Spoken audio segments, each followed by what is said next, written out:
Part 4. You will hear part of a lecture about issues involved in the management of the growth of cities. First, you have some time to look at questions 31 to 40.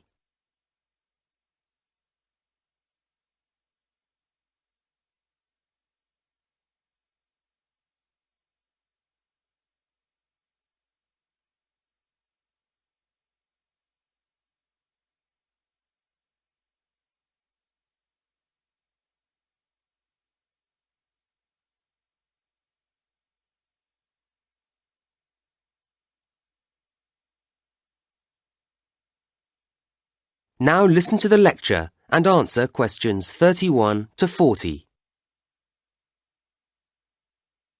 Now, a key issue in the ability of cities to grow is the question of housing. However, quality is as important as quantity here. But that isn't to say that this is easy to guarantee, and the development, or at least the spread, of many modern cities is marked by the sprawl of slum or shantytown housing. Governments are, of course, keen to address this, but the tendency to demolish them has often proved disastrous, as it doesn't solve the problem unless satisfactory replacements are ready for the inhabitants. What I'm saying is that suitable housing projects have to be lined up to accommodate these otherwise displaced people.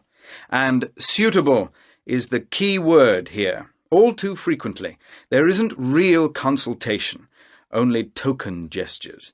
If the residents aren't fully involved, they are unlikely to find the resulting development appropriate to their needs. People need to feel reasonably independent, and strategies for providing accommodation schemes work much better if an approach rooted in self-help is applied. People value things more when they have been part of bringing them into being.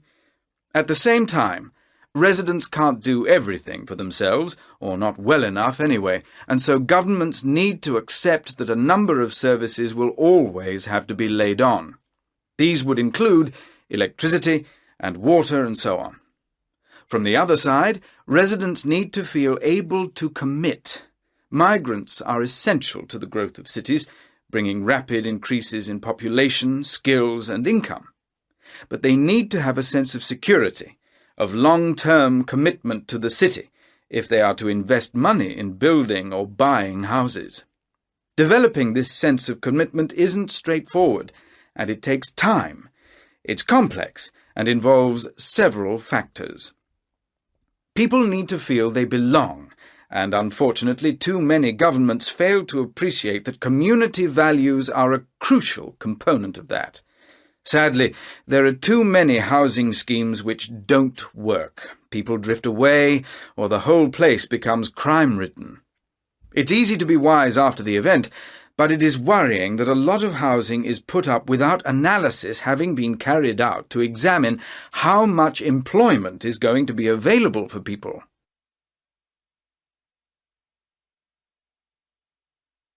But I don't want to labour the negatives too hard. Such difficulties as there are challenges, and challenges that can be, and often are, overcome. And cities are, I believe, a good thing. Urbanisation, the process of developing cities and the societies that comprise them, may not be everyone's dream, but it has a huge impact on the economy, and also benefits each and every person's freedom. Furthermore, the sheer volume of people means that work can be differently distributed. In villages, people need to be multi-skilled in order to be autonomous, but in cities, you can see the evolution of a variety of specialist activities, and this means people live in a more sophisticated way. It's not only tangible phenomena. There are all sorts of other equally important benefits too.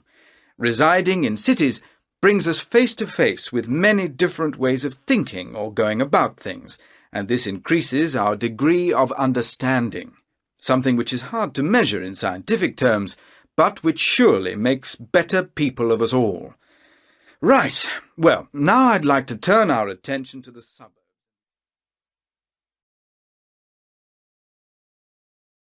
That is the end of Part 4.